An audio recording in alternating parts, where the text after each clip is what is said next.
In fairness, buhay pa siya ha. Tumagal din sa akin itong multifunctional tool na ito.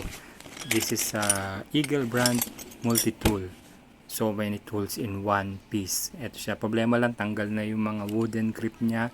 Pero okay na okay pa rin. Very functional. Araw-araw ko pa rin nagagamit. So that's the pliers. Yan yung main function talaga para sa isang multi-tool. Marami kang paggagamitan yan eh. Siguro more than 10 years or even 10 to 13 years ko nang gamit to. And ito yung kanyang kutsilyo, pang nisnis effect, hindi ko alam. Tapos meron siyang can opener and liha or nail file. Pero pwede mong gamitin kahit saan yan eh. Okay na okay pa siya, wala pa siyang problema. Hindi rin siya maluwag. Then meron siyang lagari, nagamit ko na yan. Meron siyang flathead screwdriver, crosshead na screwdriver, and the pocket knife.